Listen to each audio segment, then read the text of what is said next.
I am Gotham's reckoning. We will take back the city from the corrupt. Yo, I love doing Bane impressions. How's it going, everyone? My name is George, and today we're reviewing the last film in the Dark Knight trilogy, The Dark Knight Rises, the most interesting film to talk about in the Dark Knight trilogy because the reception of this film has been pretty interesting. When it first came out, the reception was very positive from critics and fans. But something I've noticed in the last few years is that the film's gotten a more mixed reception from fans. But despite that, I do love this movie quite a bit. But I do recognize that it is the weakest of the Dark Knight trilogy. So, let's get into The Dark Knight Rises. So, this film came out in 2012, the same year The Avengers came out, The Amazing Spider Man came out.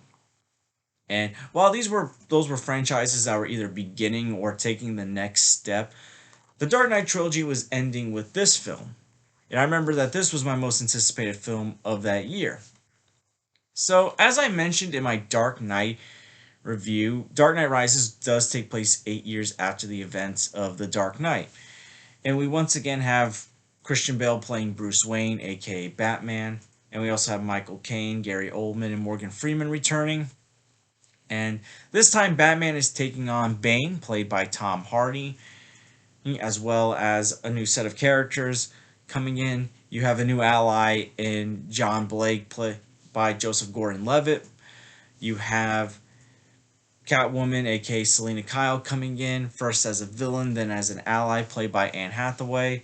And you have this mysterious character that has this fusion reactor with Wayne Enterprises in Miranda Tate, played by Marion in Colliard. Sorry if I mispronounced that last name. But yeah, so you got like a new cast also coming in as well. And basically, Bruce has given up being Batman for the past 8 years. There's been this thing called the Harvey Dent Act that stopped organized crime. We see Jim Gordon living with the guilt of making this lie, how it's impacted him and his family. And Bane, who was a former student of Ra's al Ghul's, is coming to Gotham to destroy Gotham. And so Bruce has to get back in the game, but he's not 100% himself. And we see the toll that these decisions have also taken on Alfred. And the one thing I love about The Dark Knight Rises is that while this is the weakest film in the Dark Knight trilogy, I feel like it's also the most emotional film. Because you really see how being Batman has affected Bruce's life. You see how broken he is after Rachel died. He never really moved on. The score Hans Zimmer has is very emotional. You see some of the most emotional score of the trilogy. You see Michael Caine's Alfred, giving the most emotional performance of the trilogy. Whether it's him talking about how he never really wanted Bruce to come back to Gotham, he wanted him to move on. And then when Bruce is being Batman again, Alfred basically says, "You're going on a self-destructive path. Leaving's all I have to make you understand that you're not the same guy anymore." And then you have that very emotional scene where Alfred reveals the truth about Rachel, who she picked, and you have that very sad parting of Bruce and Alfred. And I know a lot of people complain that Alfred would never do something like that, or Bruce would never tell Alfred to leave.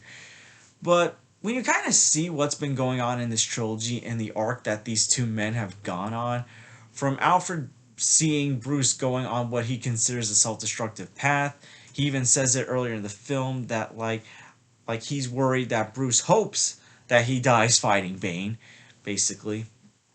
And he doesn't want to see someone who, as he said, whose cries he heard echo in the house since he was a baby, someone he's raised since he lost his parents at the age of 8. So, really, you kind of see it from Alfred's point of view of, as much as I love you, you're going down a path that I can't agree with. And when you see from Bruce's point of view, when he finally tells Alfred goodbye, Bruce sees Alfred as the one person he trusts the most in the world, and he's so hurt at what Alfred's trying to do, holding this truth about Rachel for 8 years, and kind of basically using her as a way to tell him to, hey, stop it. So it was a very emotional scene. Obviously, it's an emotional ending later on in the film, but I just love how this film hates the right emotional moments. And the Dark Knight trilogy has always been an emotional trilogy as far as comic book movies go, at least in my opinion. So once again, the performances are great. Christian Bale, great.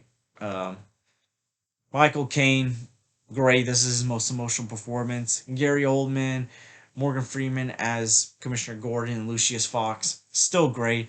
I really want to delve more into some of the newer characters, though. And obviously, one of my favorite ones is Bane, played by Tom Hardy. So, for the younger people out there, before Tom Hardy became Venom in the Sonyverse, as you would call it, he was Bane. This guy right here. And Gotham's Reckoning. I used to love doing Bane impressions in high school. That was when The Dark Knight Rises came out.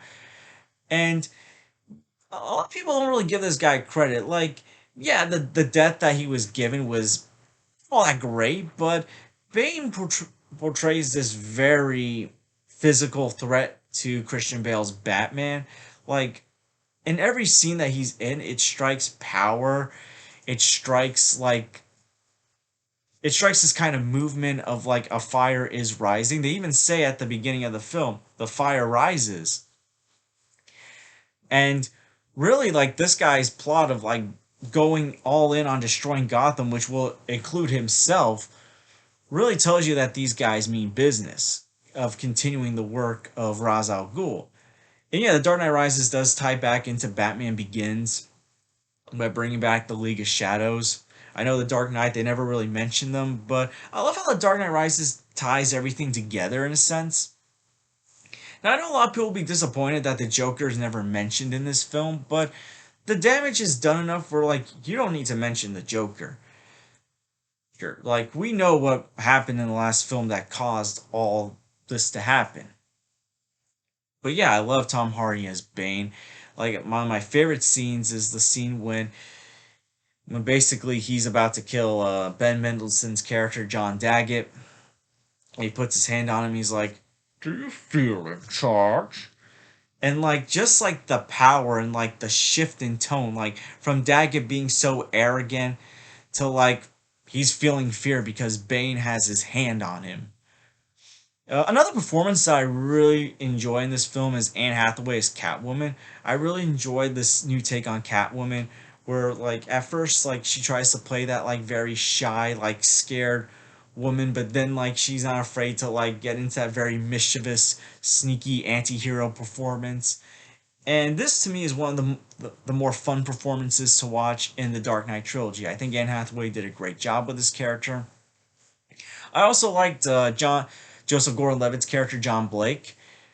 Like, and I know people will be annoyed that like, oh, his real name is Robin when it was revealed at the end, but I feel like that's Nolan's way of saying that like Blake was kind of Batman's not sidekick but partner throughout the film. Like we saw that when Batman gets his back broken by Bane before Batman comes back and other things. Blake is the one that's going out there doing the detective work. He's stopping these criminals.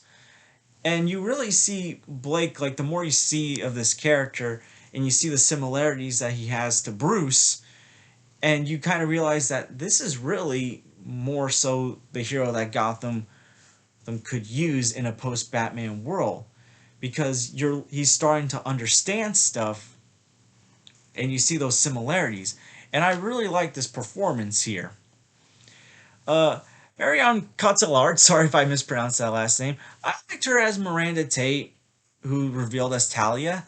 And one of the things I've kind of noticed the last couple times I've rewatched Dark Knight Rises is the facial expressions on her face before she's revealed to be Talia in some of the scenes.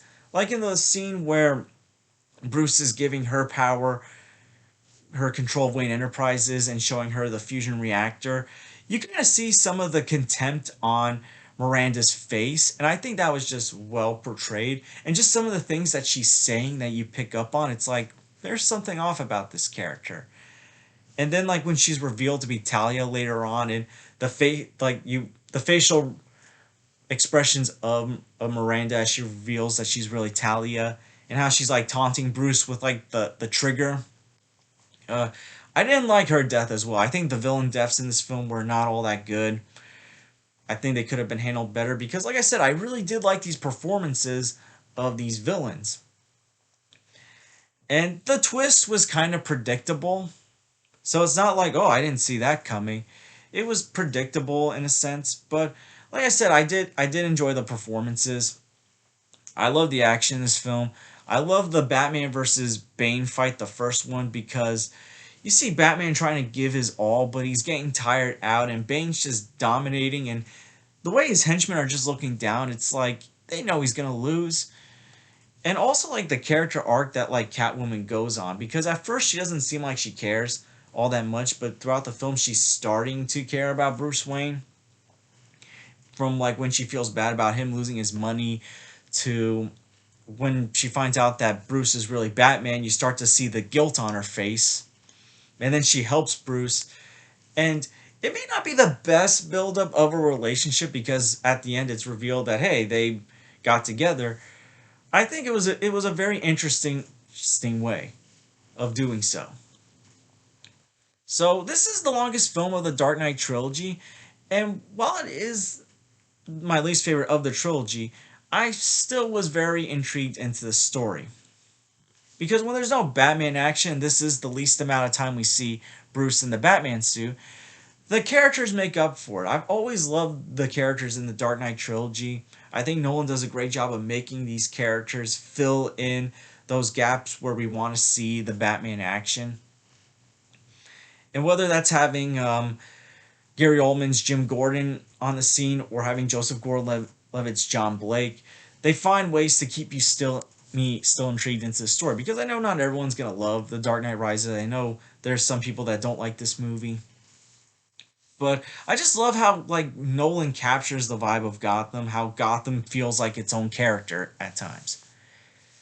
And Bane just gives some very epic speeches, especially that Blackgate one, where like he starts off calm, revealing the truth about Harvey Dent, and then you see they break out all these prisoners out of Blackgate, and his speech is getting very, very passionate. Like Tom Hardy did a great job with the line delivery. And yes, I understood most of Bane's dialogue. I had no problem hearing his dialogue. And yeah, there's other plot holes in this film, like when this with the bat symbol going on fire on the bridge. Like, how did Bruce Wayne get a chance to set that up? Because it's gonna take him a while to come back because that pit is on another side of the world. And I guess the way you can say he comes back to Gotham is, oh, they use the trucks from the one bridge that's still available to use. But while you can make an excuse for that one, you can't really make an excuse for the fact that it's going to probably take a few days to get that set up, or a lot of hours, and yet it looks like he's really only been in Gotham for not that much time.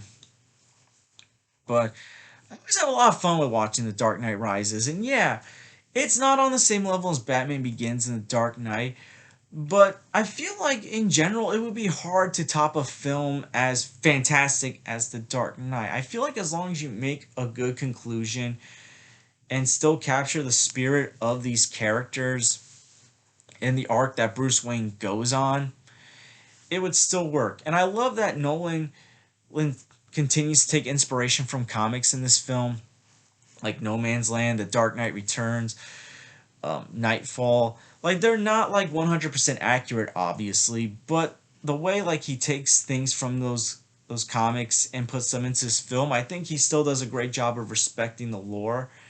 And yeah, this is still a realistic take on Batman, but he respects the Batman character and lore. And yeah, I there's a lot of crowd pleasing moments when Batman first comes back, when Batman's climbing out of the pit.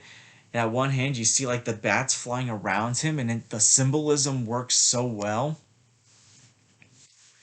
And yeah, I might sound like I'm overhyping The Dark Knight Rises, but I do like this movie a lot. And yeah, the Batman Begins and The Dark Knight are A plus movies. This isn't an A plus movie, but I consider The Dark Knight an A movie. I have a great time with this film. I love all the Dark Knight trilogy movies. The performances are still great as always. And honestly, I look at The Dark Knight Rises more so as a character study of Bruce Wayne and what happens to Bruce Wayne when like he feels Gotham no longer needs him, but then needs him. What would Bruce Wayne do if, let's say, like it becomes too much for Alfred, for and stuff like that? And yeah, I enjoy this version of Bruce Wayne a lot, and I enjoy this trilogy. And like I said, I'm gonna give The Dark Knight Rises a solid A. And again, I understand why people don't like this movie. They have some problems with some of the plot holes, but right from the beginning, when Bane cra- hijacks that plane and takes that doctor, like the film goes very smoothly for me.